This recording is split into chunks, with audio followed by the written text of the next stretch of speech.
Hello बच्चों, कैसे हैं आप सभी। आप देख रहे हैं दीपाली पांडे को अपने फेवरेट चैनल अभ्यास इंस्टीट्यूट पे। और हाँ, हम शुरू करने वाले हैं क्लास 12th की फिजिक्स। जी हाँ, हम लोग शुरू करेंगे क्लास 12th फिजिक्स का पहला chapter electric charges and fields. ठीक है, इस चैप्टर को मैं आपको पूरे मन से पढ़ाऊंगी और आप भी पूरे मन से इस चैप्टर को मेरे साथ पढ़ेंगे। तो चलिए शुरू करते हैं। ये जो चैप्टर है, ये चैप्टर बेसिकली जो है बच्चों, ये रिलेटेड है इलेक्ट्रिक चार्जेस से। ठीक है, एक्चुअली क्या होता है कि जब हम क्लास 12th की फिजिक्स की स्टार्टिंग करते हैं तो वहां पर हमें इलेक्ट्रिक चार्ज के बारे में कम से कम 2 से 3 चैप्टर्स में पढ़ने के लिए मिल जाता है। तो अभी हम ये सीखेंगे कि जो चार्ज होते हैं वो रेस्ट में होते हैं तब क्या होता है। जो पहला चैप्टर है ना, बेसिकली उसमें क्या पढ़ाया गया है, उसमें हमें पढ़ाया गया है इलेक्ट्रिक चार्ज के बारे में और हमें ये सिखाया गया है कि जब इलेक्ट्रिक चार्जेस रेस्ट में होते हैं तो क्या क्या फिनोमिना हो सकते हैं। ठीक है, तो बहुत ही प्यारा चैप्टर है, हमें बहुत मन लगा के पढ़ना है और बहुत अच्छे से सीखना है। और आपको मेरी वीडियो में कमेंट करके भी बताना है कि आपको ये वीडियो कैसा लगा। ठीक है, तो देखो यहाँ पर हम सबसे पहले जो एक टर्म सीखते हैं वो टर्म है इलेक्ट्रोस्टैटिक्स। देखो क्या होता है कि इलेक्ट्रोस्टैटिक और electrodynamics, there are two words which are very very important in class 12th physics. Electrostatics में क्या होता है, इलेक्ट्रिक चार्जेस रेस्ट में होते हैं। ठीक है, देखो अगर मैं ये इलेक्ट्रोस्टैटिक शब्द को ना ब्रेक कर दूं, इसको मैं 2 पार्ट्स में डिवाइड करूं, तो इलेक्ट्रो और प्लस क्या होगा, स्टैटिक्स। तो देखो इलेक्ट्रो का मतलब होता है इलेक्ट्रिक चार्ज और स्टैटिक का मतलब होता है एट रेस्ट। तो फिजिक्स की वो ब्रांच जिसमें हम इलेक्ट्रिक चार्जेस रेस्ट में हैं और उसके कारण क्या क्या फिनोमिना हो सकते हैं, इस चीज की हम स्टडी करें तो फिजिक्स की उस ब्रांच को हम इलेक्ट्रोस्टैटिक्स कहते हैं।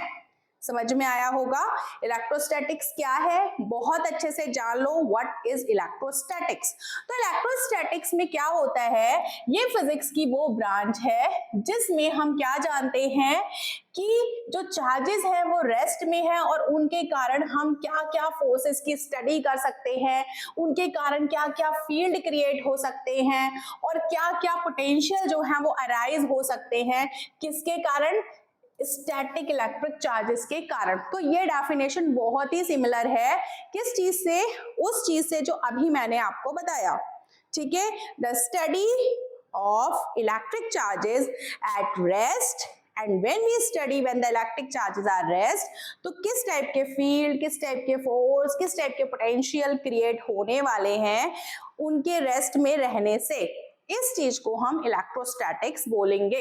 ठीक है, तो अब क्या क्या होता है, देखो जब आपने ये चीज देखी होगी, नोटिस किया होगा कि आपके ड्राई हेयर्स हैं और आप उन पे कॉम्ब करते हो। ठीक है, जब आप उन पे कॉम्ब कर रहे हो, उस कॉम्ब को जब आप छोटे छोटे पीसेस, पेपर के पीसेस के पास लेकर के जाते हो तो आप देखोगे कि जो कॉम्ब होता है वो पीसेस ऑफ पेपर को अट्रैक्ट करता है। क्यों अट्रैक्ट करने लग गया, क्या हुआ ऐसा कि सडनली आपने अपने बालों को काटा और फिर वो कॉम्ब ने अपना नेचर बदल लिया। ऐसा हुआ क्योंकि चार्ज प्रोड्यूस हुआ। ठीक है, चार्ज कैसे प्रोड्यूस हुआ, इसके लिए मैं आपको एक चीज बताऊंगी। जैसे देखो आपने सबने क्लास 9th में क्या पढ़ा है, एटम के बारे में पढ़ा है कि ये जो पूरा वर्ल्ड है, इवन ये जो पूरा यूनिवर्स है, ये मैटर से बना है। और जो मैटर है ना वो किससे बना है, matter is made up of atoms. मेरी बात को ध्यान से सुनना।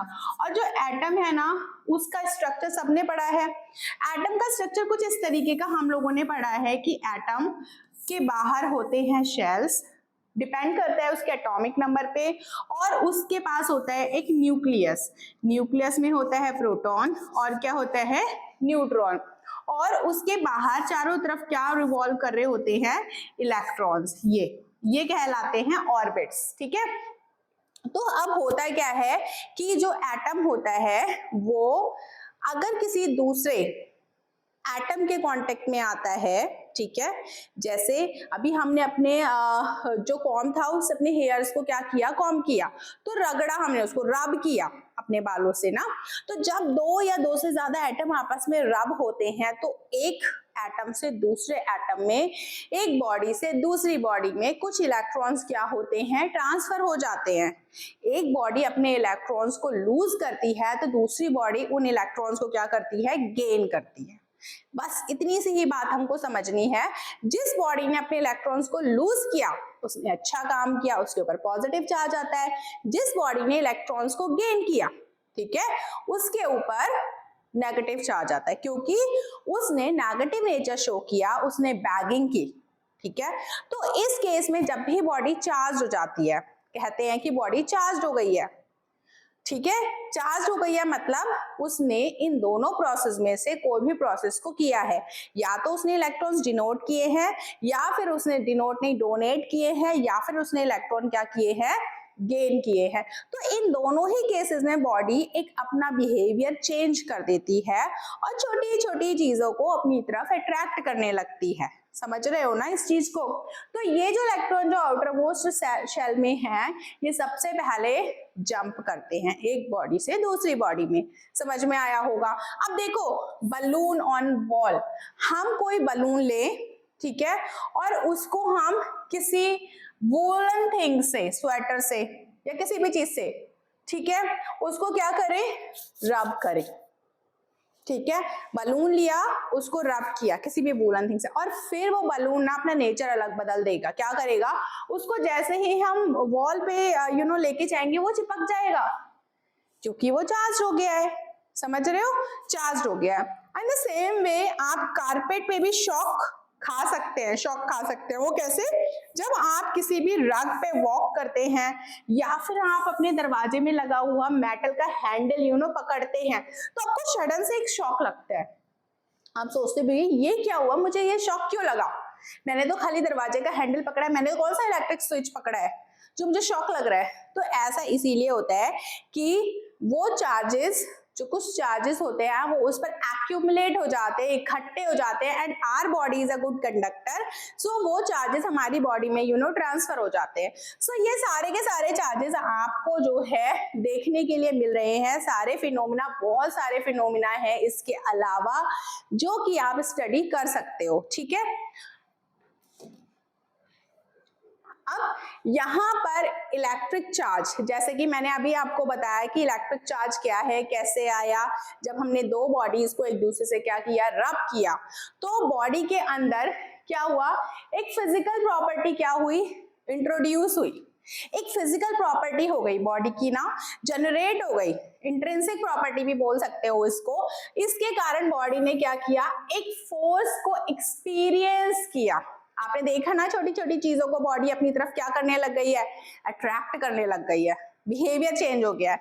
ठीक है, तो अगर हमने बॉडी को किसी भी इलेक्ट्रोमैग्नेटिक फील्ड में रखा, तब भी बॉडी पर एक फोर्स लगने वाला है, एक्सपीरियंस करने वाली है बॉडी।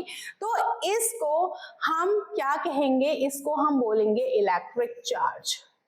ठीक है बच्चों, इलेक्ट्रिक चार्ज को आप किस लेटर से शो करोगे, आप इसको शो करोगे Q से, Q, या फिर आप शो कर सकते हो Q से, जो आपका मन करे, चाहे छोटा Q चाहे बड़ा Q, ये आप कोई भी इसमें से अक्षर चूज कर सकते हो। और जो चार्ज होती है उसकी SI यूनिट क्या होती है, वो होती है कूलम, COULOMB, या फिर इसको शो करते हैं सिर्फ लेटर C से, C फॉर होता है कूलम। ठीक है, एंड जो इलेक्ट्रिक चार्ज होता है वो it is a scalar quantity, ये एक स्केलर क्वांटिटी है, मतलब चार्ज में सिर्फ और सिर्फ मैग्नीट्यूड होता है, कोई डायरेक्शन नहीं होती। चार्ज ये नहीं काउंट करता कि मुझे इस डायरेक्शन में लगना है या इस डायरेक्शन में, so it is a scalar quantity. और आपने जो 3 फंडामेंटल पार्टिकल्स पढ़े हैं, जैसे इलेक्ट्रॉन, जैसे प्रोटॉन, जैसे न्यूट्रॉन, तो उनपे अलग अलग चार्ज होता है। देखो, जैसे अगर मैं आपको बताऊं इलेक्ट्रॉन पे कितना चार्ज है, तो आपको याद रखना चाहिए 1.6 इंटू 10⁻⁻19 कूलम, ये आपको याद रखना चाहिए। प्रोटॉन पे भी सेम चार्ज होता है 1.6 इंटू 10⁻⁻19 कूलम। एंड न्यूट्रॉन पे बच्चों कोई भी चार्ज नहीं होता है, आप कह सकते हो कि neutron is a neutral body, so it carry 0 charge. ठीक है, तो ये हमें चीजें याद रखनी है। आप साथ ही साथ नोट्स बनाओ, अपनी कॉपी में इन चीजों को नोट डाउन करो। तो चार्ज क्या है, एक स्केलर क्वांटिटी है, चार्ज की यूनिट क्या है, कूलम है।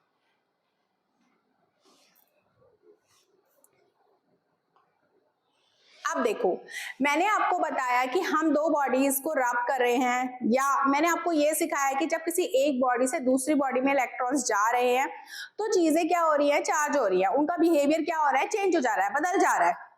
ठीक है, तो यहाँ पे कुछ मेथड्स है कि आप बॉडीज को किस तरीके से चार्ज कर सकते हो।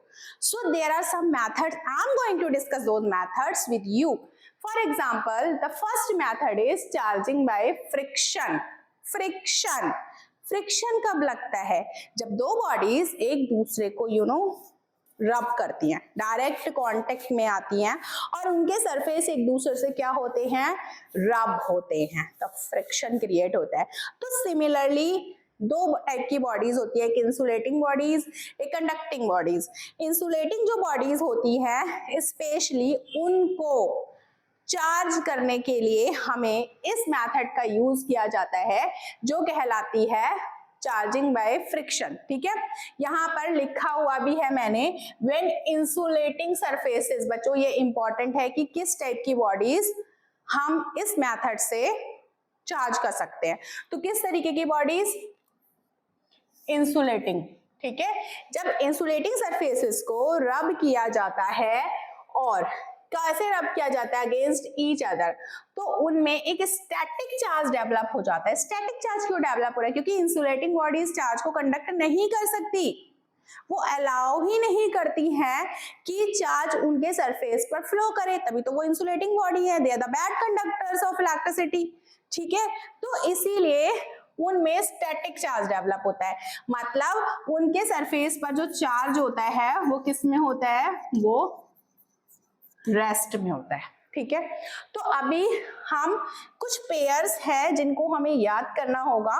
जैसे बच्चों देखो, ये हमारा पेयर है, जैसे ग्लास की रॉड को जब सिल्क के क्लॉथ से रब करते हैं तो ग्लास की रॉड क्या करती है, इलेक्ट्रॉन्स को लूज करती है, यानी कि इस पर पॉजिटिव चार्ज आता है, और सिल्क के क्लॉथ पर क्या आता है, नेगेटिव चार्ज आता है। इवोनाइट की रॉड को जब हम फर से रब करते हैं तो इस पर पॉजिटिव चार्ज आता है और इस पर नेगेटिव चार्ज आता है। इस पर का मतलब है कि जो कैट की फर है उस पर पॉजिटिव एंड इवोनाइट रॉड पर नेगेटिव चार्ज आता है। आपने बलून को जब अपने हेयर से अगर रब किया तो ह्यूमन हेयर तो पॉजिटिव हो जाते हैं, पॉजिटिव चार्ज डेवलप करते हैं, बट रबड़ का बलून जो है वो नेगेटिव चार्ज डेवलप कर लेता है। ठीक है, एंड जब आपने कॉम्ब को ड्राई हेयर से रब किया था तो जो हेयर है अगेन वो पॉजिटिव हो जाते हैं क्योंकि वो इलेक्ट्रॉन्स लूज करते हैं, और जो प्लास्टिक का कॉम्ब होता है वो नेगेटिव चार्ज को डेवलप कर लेता है। तो आपको कोशिश करो कि ये जो पेयर्स है ना, इन पेयर्स को आप लोग क्या कर लो, याद कर लो और अपनी कॉपी में नोट डाउन कर लो। ठीक है, बट इसके लिए ये किस चीज के एग्जाम्पल हैं, ये एग्जाम्पल है चार्जिंग बाय फ्रिक्शन के। ओके, इसको आप नोट डाउन कर लो। Now, charging by conduction and which type of bodies show conduction? बताओ कौन सी बॉडीज में कंडक्शन देखने के लिए मिलता है? कंडक्टिंग बॉडीज में obviously, because they can have free electrons on their surface, और वो जो फ्री इलेक्ट्रॉन्स होते हैं ना, they can move। तो देखो क्या करना है आपको, सिंपल सी बात है, एक चार्ज्ड ऑब्जेक्ट जब एक न्यूट्रल ऑब्जेक्ट से टच करवाया जाता है, एक चार्ज्ड ऑब्जेक्ट, फॉर एग्जाम्पल ये हमारा एक ऑब्जेक्ट है और ये हमारा दूसरा ऑब्जेक्ट है।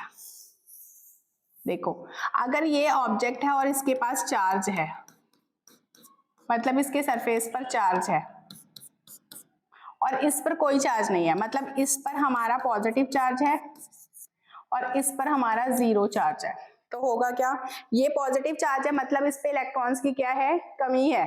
ठीक है, और इस पर जीरो चार्ज है मतलब ये न्यूट्रल है, इस पे इलेक्ट्रॉन और प्रोटॉन दोनों क्या है, आपस में बराबर है। तो इन पर क्या होगा कि जो चार्ज होगा वो ट्रांसफर होने लगेगा, और ये कब तक ट्रांसफर होगा, जब तक कि ये वाली बॉडी और ये वाली बॉडी, इन दोनों बॉडीज का चार्ज सेम ना हो जाए। फॉर एग्जांपल अगर इस पे Q 0 चार्ज है और इस पर Q चार्ज है, तो इन दोनों का आप एवरेज कैलकुलेट कर लो। जब आप इन दोनों का एवरेज कैलकुलेट करोगे तो आपको पता चल जाएगा कि when you will remove it, you will take them apart from each other, you will find कि इस पर Q/2 चार्ज डेवलप हो जाएगा और इस पर भी Q/2 चार्ज डेवलप हो जाएगा। ठीक है, इसी तरीके से आप और भी कोई बॉडीज ले सकते हो, जैसे कि आपने एक बॉडी ये ली, मैं दूसरा एग्जांपल बताती हूँ। ये बॉडी ली फॉर एग्जांपल, इस पे Q चार्ज था, ठीक है। एक हमने दूसरी बॉडी ली,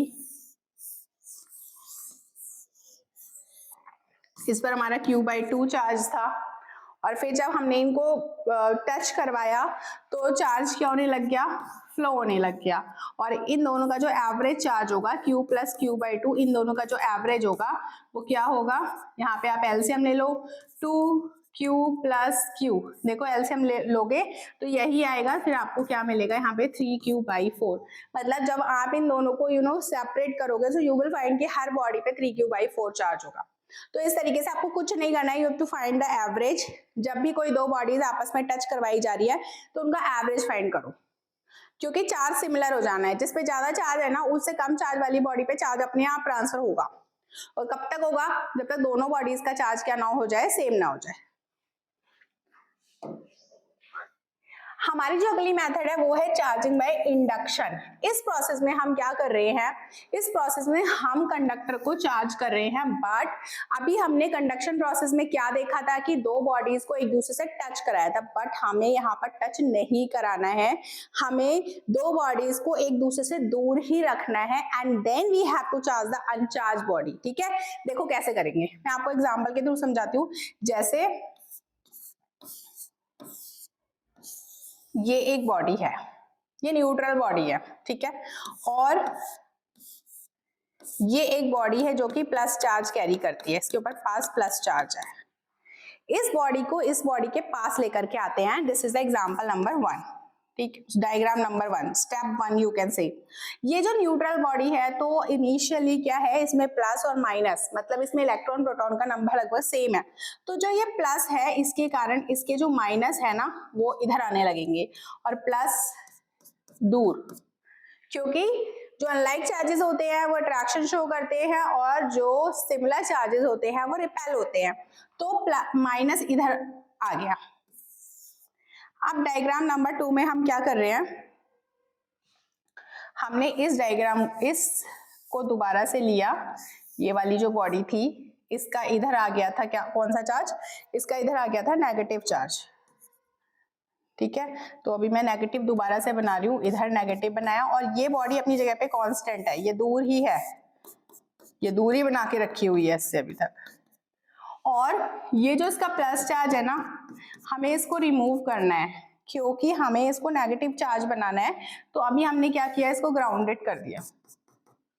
ग्राउंडेड मीन्स हमने क्या किया, हमने यहाँ पे अर्थिंग कर दी। अब अर्थिंग करने से क्या होगा, जितना भी इधर पॉजिटिव चार्ज एक्सेस होगा वो सारा का सारा ग्राउंड में चला जाएगा। ठीक है, क्योंकि धरती क्या है, हमारी माता है, वो सब कुछ ले लेती है। ठीक है, तो ये नेगेटिव चार्ज जो है वो चला गया। जब ये नेगेटिव चार्ज हमारा चला गया तो ये जो हमारा पॉजिटिव चार्ज था ना, अभी भी इसने क्या कर रखा है, अभी भी इसने नेगेटिव चार्ज को इधर ही रोका हुआ है, और पॉजिटिव चार्ज तो नीचे चला गया, अर्थिंग में हो गई। तो अब आप इसे क्या करो, इसे आप कर दो रिमूव। जब आप इसे रिमूव करोगे तो क्या होगा, finally at final stage what will you get, you will get कि ये जो कंडक्टर है इस पर ये नेगेटिव चार्ज क्या होगा, स्प्रेड हो जाएगा बस। और बॉडी क्या हो गई, बॉडी हो गई कौन से चार्ज, नेगेटिवली चार्ज हो गई, इस तरीके से बॉडी। ठीक है, तो this is a method by which we can charge an uncharge body without touching any charge body, and this process is called charging by induction. समझ में आया होगा, आई एम वेरी श्योर कि समझ में आया होगा। सो हेयर मैं अपनी वीडियो को समाप्त करूंगी, क्योंकि मैंने आपको आज जितना पढ़ाया वो आज के लेक्चर के लिए ही था। मैं अगली वीडियो बनाऊंगी जिसमें मैं आपको आगे इस चैप्टर को कंटिन्यू करूंगी। अभी तक जो भी मैंने पढ़ाया है आप इसको रिवाइज करो। अगर समझ में नहीं आता तो मुझे कमेंट बॉक्स में बताओ कि ma'am please reply me for this question. So surely I am going to reply you for that part, but students please stay connected and let me know how am I doing on my channel. So thank you so much for watching my video and learning with me. Thank you.